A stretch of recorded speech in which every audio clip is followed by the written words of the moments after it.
అన్నా నువ్వు కనబడితే కాల్చేద్దామని పోలీసులు తిరుగుతున్నారన్నా. నీకు దండం పెడతా, ఈ దరిద్రం మనకు వద్దురా. నా మాట లొంగు పనియా. ఎస్పీ ధర్మరాజు గారితో మాట్లాడి నీకు 6 తగ్గేటట్టు చేస్తాను రా. నీకు 2 చేతులు పెట్టి దండం పెడతాను రా. నా మాటని లొంగిపోరా, నీ కాలు పట్టుకుంటాను. ఇంకా నేను మాట్లాడిస్తే నన్నే మార్చేసేటట్టున్నావు. నరకేంద్ర నా తమ్ముణ్ణి బాబాయ్ చంపొద్దు.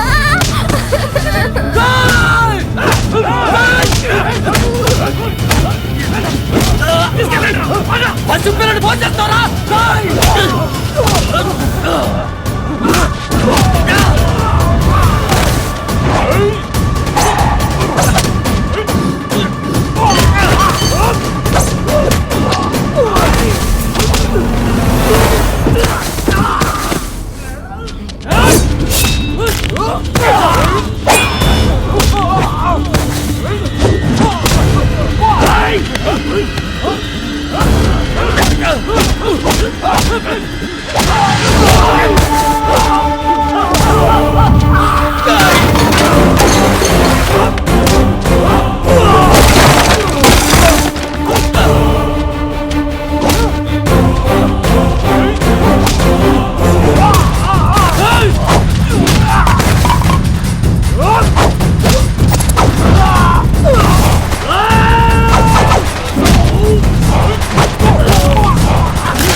ఏంట్రా ఏంటి చూస్తున్నావు? మీదకి వస్తున్నావు.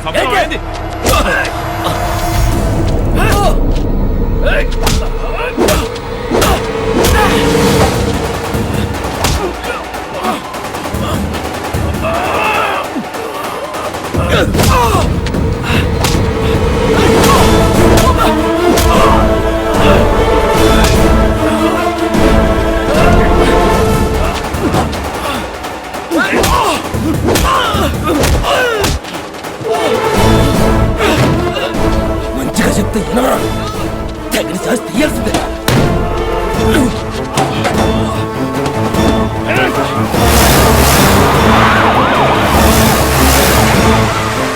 ఉన్నవాడు ఎంత అడ్డించి పది మాలుతుంటాడు.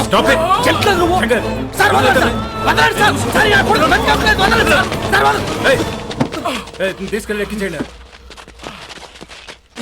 నువ్వు కిందకి దిగు. డబ్బు డబ్బు అన్నావు కదరా, అమ్మకు మించిన ఆస్తి ఉండదు, చెల్లెలకు మించిన బంగారం ఉండదు, కుటుంబం కంట కోట్లు ఎక్కువ కాదురా. డబ్బుంటే పేరు వస్తదేమో, కానీ మనసుంటే ఊరే మన వెనకతలు వస్తుందిరా. తెలుసుకో తెలుసుకో.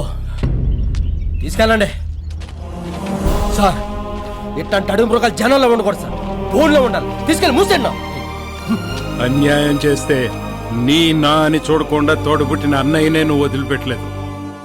నిన్ను పోలీస్ సెలక్షన్ లో రిజెక్ట్ చేసి మా డిపార్ట్మెంట్ చాలా పెద్ద తప్పు చేసింది. కానీ నాకు నిద్ర లేని రాత్రులు చేసావు కదయ్యా. అదేంటి సార్ అంత మాట అన్నారు? పెద్ద బాధ్యత ఒప్పచెప్పావు కదా.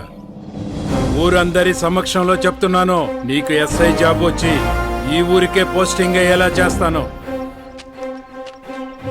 సార్ నాది చిన్న రిక్వెస్ట్ సార్. ఒకప్పుడు మా ఊర్లో కష్టాలు ఉండేవి కాబట్టి మా ఊరంటే నాకు ఇష్టం సార్. ఇప్పుడు మా ఊర్లో ఏ కష్టాలు లేవు సార్. ప్రాబ్లమ్స్ అన్నీ క్లియర్ అయిపోయినాయి సార్. ఎట్టంటే అడవి మృగాలతో పాటు మొత్తం క్లీన్ అయిపోయింది సార్. ఇప్పుడు ఏ ఊర్లో కష్టం ఉంటుందో ఆ ఊరు నన్ను పంపించాను సార్. తాట తాట తాట తాట తాట తీస్తాను సార్. అలాంటి ప్లేస్ నన్ను పంపించాను సార్. నీ కాన్ఫిడెన్స్ నచ్చిందయ్యా. శ్రీకాకుళం జిల్లా పోస్టింగ్ అయ్యేలా చేస్తా. Thank you sir. All the best.